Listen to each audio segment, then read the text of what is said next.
On s'en va, l'avenir s'en va vers là, de plus en plus industrialisé. Puis, mais j'espère, en tout cas, que les petites scènes familiales vont continuer, là, qu'ils vont garder leur place.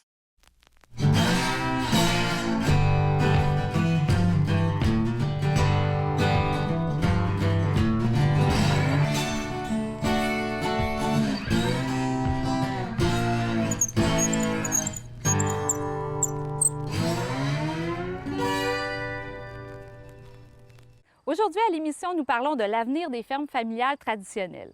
Là où on voyait des bêtes dans le pâturage, les granges, les étables.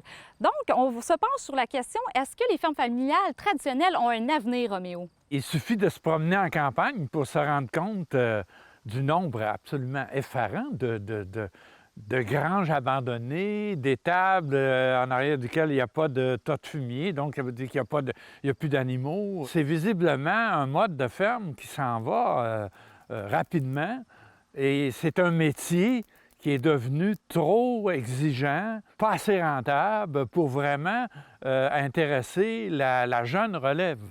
C'est ce qui est arrivé au producteur laitier Robin Beaulieu de la ferme Julibin à Saint-Germain-de-Kamouraska. Il a été forcé de vendre son troupeau laitier, faute de relève, justement. J'avais 32 vaches, 47 hectares en tout avec les tares, 100 hectares en culture, puis 7-8 hectares en boisé. C'est une ferme familiale de 7e génération. Là. Fait qu'on a tout été dans l'agriculture, j'ai élevé là-dedans. Mon père cultivait les pommes de terre. Malheureusement, en 1997, j'ai été obligé d'abandonner. C'était rendu trop petit. Je ne pouvais plus suivre le marché. Il fallait que je m'équipe comme un gros possesseur de 200 arbres, puis j'avais pas les moyens, puis pas assez grande terre pour ça aussi. Fait que j'ai abandonné cette portion-là de la ferme. Je me suis concentré uniquement sur la vache laitière, dans le lait. J'ai fonctionné de même jusqu'en 2012. Pourquoi vous avez décidé d'abandonner la production laitière? Mais moi, j'ai pris la ferme en 1985, puis j'ai arrêté l'école très jeune. J'ai rien qu'un secondaire 2, moi. Puis j'ai commencé à travailler sur la ferme à l'âge de 15 ans, à plein temps. Puis mon père avait des problèmes de santé un peu, puis il manquait de main-d'œuvre, fait que j'ai été obligé de travailler beaucoup sur la ferme, puis là, je n'étais plus capable de suivre l'école. Je manquais beaucoup de journées de classe, ça. Fait que c'est là qu'on a décidé d'arrêter l'école pour travailler à plein temps sur la ferme. En 85, le transfert de ferme s'est fait avec mon père. Avec les années, là, à tirer les vaches, me pencher à côté des vaches, j'ai commencé à avoir des problèmes d'articulation au niveau des hanches, entre autres, des épaules, tout ça. Fait que quand j'ai eu mes 50 ans, dans une réunion de famille, dans un repas de famille, j'ai dit à mes enfants, on a 4 enfants, là, 2. Puis j'ai dit à mes enfants, moi, à 55 ans, j'ai arrêté. Avant que mes complications de santé se remplissent, là, je voulais quand même essayer d'avoir une belle retraite. Je vous donne 5 ans pour y penser. Moi, avant mon âge de 55 ans, Vous voulez avoir quelqu'un qui pourrait prendre la relève. C'est ça. Suite à ça, j'ai engagé Mme Antonine Rodrigue du CREA. C'est une personne ressource qui travaille au côté humain, dans le transfert de ferme. Puis après 2 ans de rencontres, les enfants, à tour de rôle, ils m'ont dit non, ils on ne prend pas la ferme. Ils n'étaient pas prêts à faire les heures que j'ai faites. Des fois aussi, c'était la conjointe. Au niveau du transfert des fermes, il faut que les deux, le couple soit complet à travailler ensemble. Là. Fait que ça ne s'est pas réalisé finalement. Fait que en décembre, 7 décembre 2012 exactement, on a fait encan. On a vendu le troupeau en décembre 2012, puis en janvier 2013, j'ai vendu mon coteau. Est-ce que vous avez l'impression que vous allez, avec les années, être obligé d'envisager de vendre la terre? Parce que on observe que la plupart des agriculteurs qui vendent leur quota, au bout de quelques années, 5, 6, 7 ans, finissent Puis ils commencent par faire des productions céréales ou d'élevage de bœuf et ils finissent par vendre la ferme, vendre la terre. Hein. Pour l'instant, je veux pas vendre, ça c'est sûr. J'ai eu beaucoup de demandes. J'ai eu beaucoup de demandes, oui. Même il m'a offert des beaux montants pour ma terre, là, mais j'ai dit non. J'ai toujours espoir, peut-être qu'un de mes enfants, même peut-être un de mes petits-fils reprenne la terre. Mais par contre, moi, personnellement, je vais quand même diminuer mon travail. Là. Je ne rajeunis pas, moi aussi. J'en ai une partie qui est louée. J'ai peut-être 25 de ma terre qui est louée. Même plus que ça, j'aurais plutôt 40 de ma terre qui est louée. La balance, je la cultive, puis je loue pas ça à n'importe qui. Je veux quand même que ça soit bien cultivé. Là. Je suis fier de ma terre. J'ai une belle terre de la région. Puis, non, je ne suis pas intéressé à vendre pour l'instant. Est-ce qu'actuellement, on n'a pas l'impression que les cultivateurs qui restent en place, là, se disent il faut grossir, sinon on risque de disparaître. Et les plus petits, effectivement, on les voit disparaître. Est-ce que c'est vrai qu'on est forcé de grossir ou de disparaître en ce moment en agriculture? Il y a beaucoup d'exigences au niveau de l'agriculture, que ce soit au niveau environnemental, beaucoup de paperasse à faire, les PAF, tout ça. On a des groupes conseils qui nous aident, tout ça. Est-ce qu'on doit grossir pour pouvoir continuer? On dit souvent que celui qui n'avance pas recule. La ferme familiale, selon moi, va toujours rester. Financièrement parlant, on ne se cachera pas, les fermes sont très endettées. La grosse majorité des fermes sont très endettées. C'est de plus en plus difficile. Les taux d'intérêt augmentent. Je parlais avec un jeune le printemps passé, il disait que le taux d'intérêt, depuis qu'Assa a monté de 1 puis un jeune qui est quand même endetté, il y a eu des projets d'agrandissement, puis ça. Il dit, c'est mon salaire que je laisse, le taux d'intérêt est monté de 1 il dit, c'est mon salaire annuel que je laisse là, en intérêt, que je peux lui donner. Est-ce qu'ils sont obligés de grossir? Quand souvent il y a deux familles qui sont rattachées à ça, disons le père, le fils, oui, ça prend plus grand. Ça prend une plus grosse ferme. Quand le fils est tout seul, le producteur est tout seul, personnellement, oui, il peut grossir un peu, mais pas des grosses fermes énormes. Là. Tout ce qu'il apprend, c'est une bonne gestion. Une bonne gestion, savoir comment cultiver, comment gérer ses investissements, tout ça. Là. Plus précisément, si je vous dis où s'en va notre agriculture au Québec actuellement, d'après vous, elle s'en va où, là? Il faut qu'il soit vraiment instruit pour pouvoir gérer tout ça. C'est beaucoup de gestion, beaucoup de gérance sur une ferme, là, pour y arriver. Puis, j'imagine dans le futur, il va y avoir plus de compagnies, là, puis, on va se faire aider de plus en plus par les groupes de conseil, puis il va peut-être y avoir d'autres choses, d'autres spécialités qui vont embarquer nous pour pouvoir travailler tout ensemble, pour pouvoir arriver à cultiver, parce que c'est très onéreux. Puis nos profits ont tendance à stagner. Je regarde les céréales, le prix que je vends aujourd'hui, c'est le même prix que je vendais il y a 20 ans. Là. Ah, ouais. Les coûts, les intrants ont doublé, triplé, c'est pas triplé. Là. Fait que ça prend vraiment une bonne gestion pour pouvoir. Une bonne méthode d'agriculture aussi. Là. C'est très, très sensible, très sensible là aussi. L'espace se réduit chaque jour davantage pour les fermes familiales traditionnelles, comme celle de Robin Beaulieu qu'on vient d'entendre. Et il s'offre maintenant plusieurs choix pour ces fermiers, ou bien elles vont vers la méga-ferme industrialisée et spécialisée de 300, 500, 1000 vaches ou 1000 hectares en céréales qui vise les grands marchés, comme on l'a vu la semaine dernière avec la ferme Pial. Ou bien elle tente d'ajouter un volet transformation à la production, comme la laiterie Aura à Rivière-du-Loup, où le producteur laitier Jean-Mathieu D'Amour commercialise lui-même son lait nature, uniquement pasteurisé, Ils commercialisent également un lait au chocolat et les œufs de ces poules, en attendant d'ajouter les yogourts et autres produits laitiers. Ou bien, c'est surtout chez les jeunes qui n'ont pas grandi sur une ferme, on s'oriente vers un nouveau modèle de ferme paysanne, diversifiée, qui vise les marchés de proximité. Ou encore, on va vers des marchés de niche, comme le producteur de porc Vincent Breton, qui est en train de transformer sa filière familiale de production porcine, plus de 1 million de porcs par année quand même, en production de porcs certifiés biologiques ou certifiés bien-être animal, destinés majoritairement aux chaînes spécialisées d'aliments santé à l'étranger. De vous en aller dans de la production de volume biologique ou bien-être animal, c'est un défi absolument incroyable. Qu'est-ce qui vous a vraiment poussé à faire ce défi-là et tous les investissements que ça a dû entraîner, tu sais?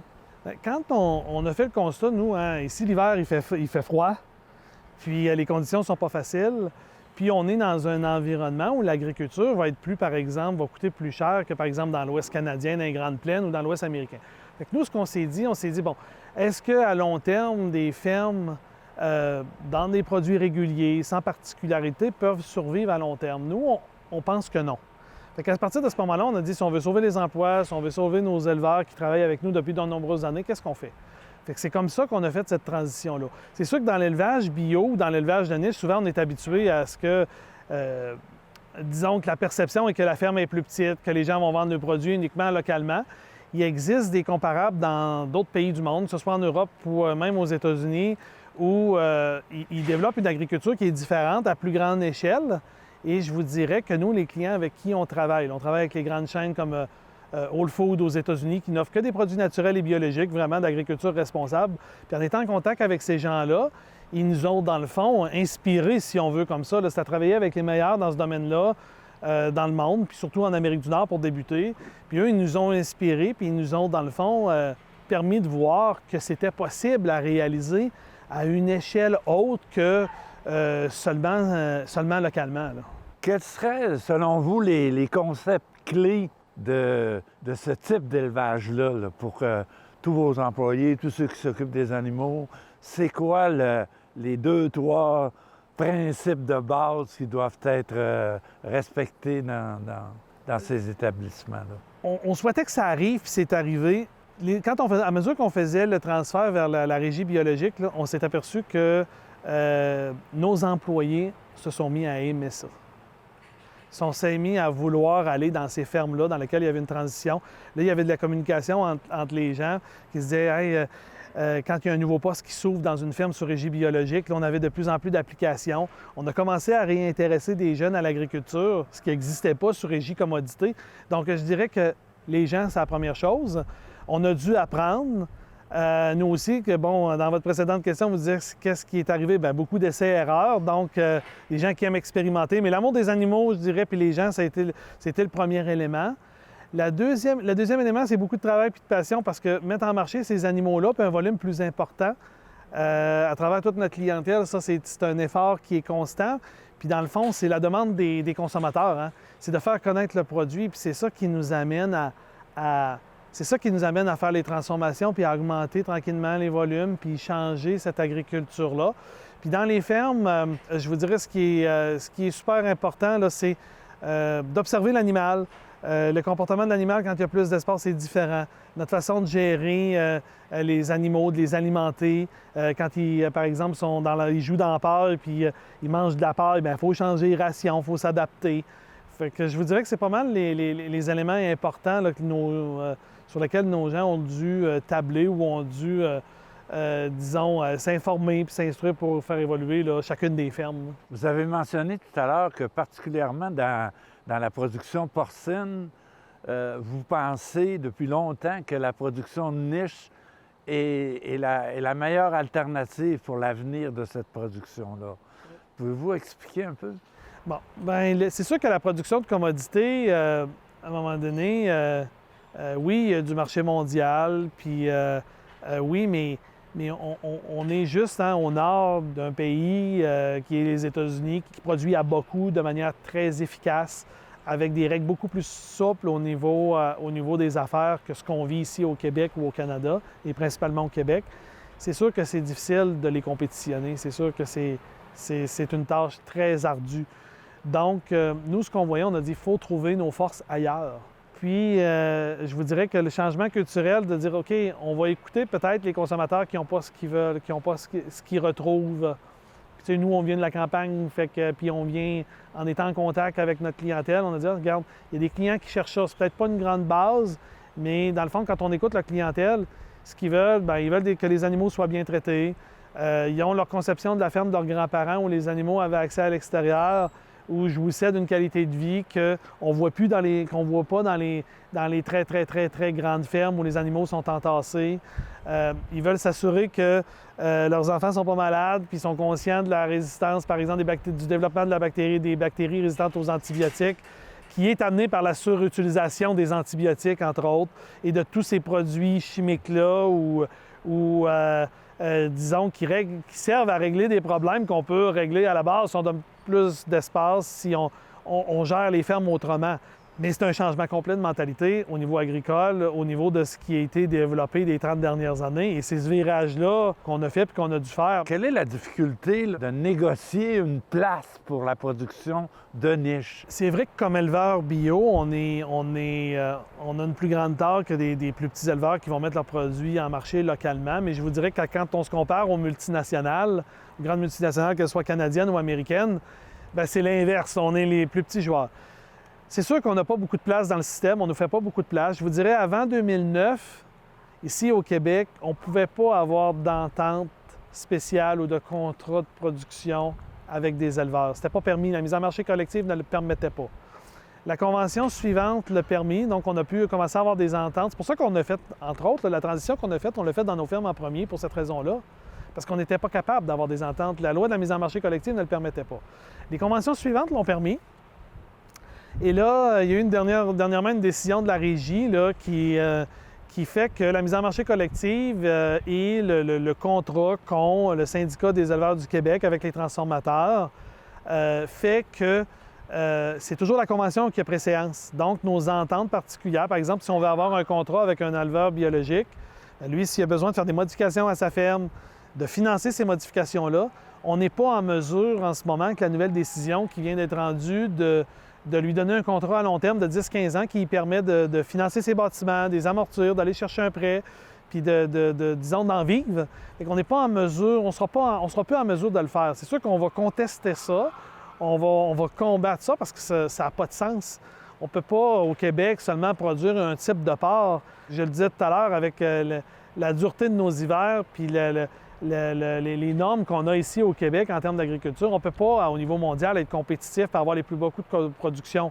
Pour nous, la production de niche, c'est un avenir pour les petites communautés, les petits villages. C'est un avenir pour c'est l'avenir pour conserver les plus petits éleveurs en vie, puis de faire qu'ils réussissent bien, puis qu'ils puissent en vivre, puis d'attirer aussi des jeunes vers l'agriculture, parce que l'agriculture bio, c'est aussi ça. Comment avez-vous réussi à atteindre un niveau de rentabilité satisfaisant en allant dans la production biologique qui est quand même plus coûteuse?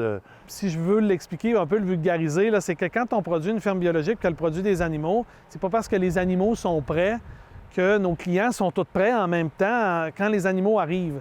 Fait qu'on est obligé de vendre du produit qui est certifié biologique à un sous-grade ou à un grade qui n'est pas biologique.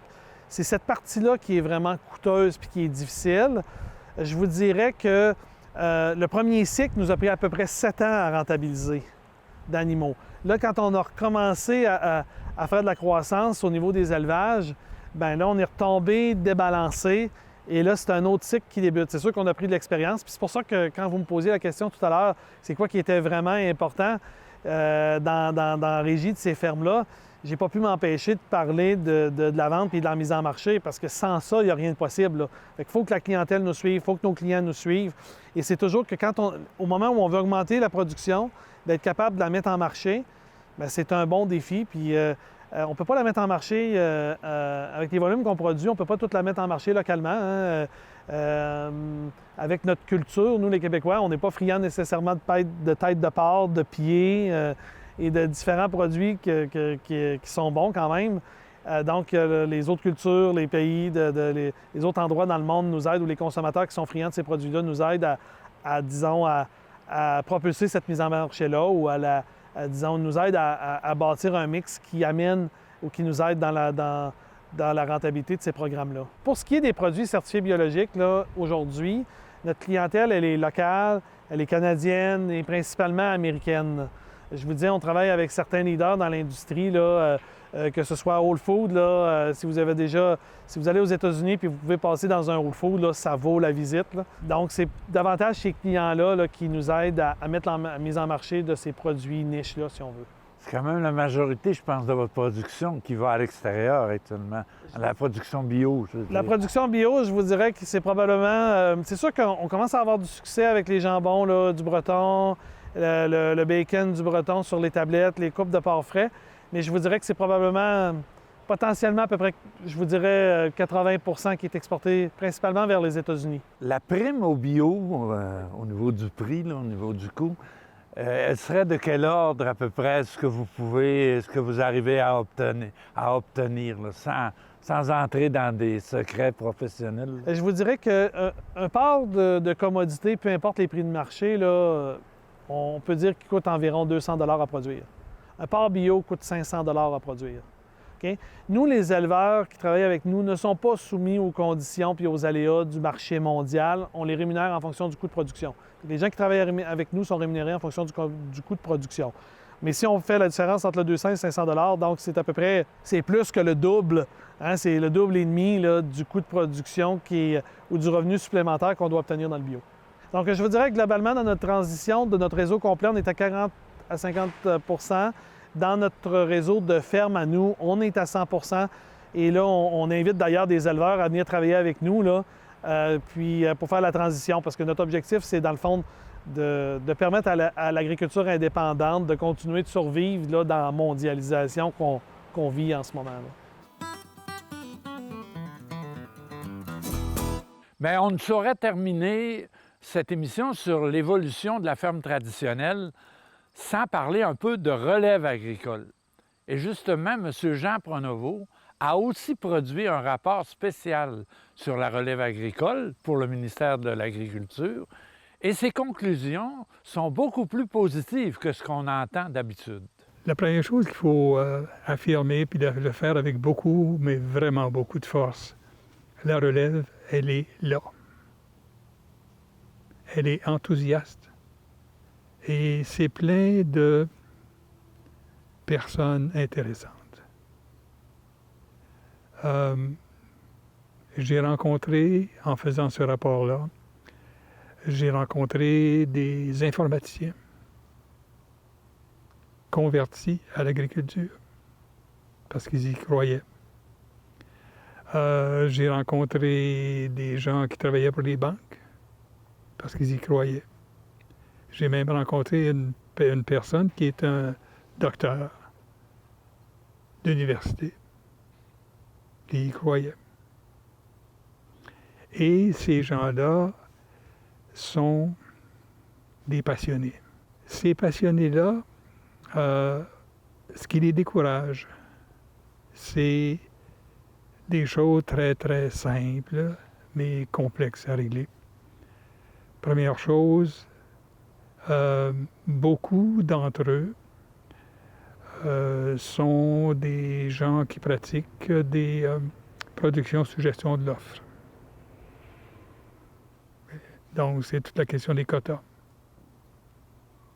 et des prix des quotas. D'autres partent de rien. Là, c'est bien souvent les quotas, mais toujours le prix des terres. Plusieurs hésitent d'ailleurs à s'endetter. Il y en a qui se refusent à ça. Et puis, c'est aussi les contraintes que la CPTAQ leur demande de respecter. Parce qu'ils n'ont pas accès à des petites terres très difficiles. lorsqu'ils réussissent à faire quelque chose de ce côté-là, ils ont de la difficulté à s'y établir, à avoir une maison. Et puis, bon, il y a aussi toute la question qui est une question en soi, même si on pourrait la mettre dans la gestion de l'offre, la question des productions hors quota, qui est pour eux très important parce que ça leur permet littéralement d'assurer un revenu qui leur permet de vivre. En gros, là, c'est ça leur problème. Et pour conclure sur la relève agricole, le point de vue de Maxime Laplante, l'actuel président de l'Union paysanne. J'ai moi-même fait le portrait de la relève agricole après, avec les données du MAPAC il y a quelques années. Et ce qu'on constate, la relève apparentée, donc les fils, je dis les fils, c'est pas sexiste, parce que c'est surtout des fils de producteurs laitiers, là. Bon, disons les vraies affaires, c'est 50 % maintenant. L'autre 50 % c'est autre chose. C'est de la relève non apparentée. Donc, ils ne sont pas les descendants de la famille. Fait que c'est quelqu'un qui était en comptabilité puis qui a décidé qu'il partait un élevage d'œufs. C'est quelqu'un qui était dans le domaine des arts. Puis bon. Et de cette relève-là, les nouveaux, les non-apparentés, la moitié sont des femmes. Fait qu'on est en train de changer complètement le portrait de la relève. Ils sont plus scolarisés en moyenne. Ils ont un revenu extérieur. Mais ça, de toute façon, le concept aussi de la ferme à temps plein, pour moi, c'est une illusion. C'est pas vrai. Les fermiers, ils ont beau dire qu'ils sont à temps plein, mais l'épouse va travailler comme secrétaire à la municipalité, puis le gars, il fait du déneigement en hiver. C'est pas un revenu à temps partiel, ça. J'ai rien contre l'agriculture à temps plein, mais c'est un phénomène très rare. La plupart ont un revenu en dehors. Et le portrait de la relève montre ça aussi, qu'il y a une part importante, c'est presque la moitié du revenu qui vient de l'extérieur. Fait qu'il va falloir composer avec cette réalité-là, que la relève, elle est plus âgée, plus scolarisée que des femmes, et qu'elle veut faire autre chose. Et donc, qu'elle doit passer par des canaux de financement qui sont complètement différents. C'est tout pour cette semaine. La semaine prochaine, le thème abordé. Les jeunes qui ont décidé de redevenir des paysans. À la semaine prochaine, manquez pas ça.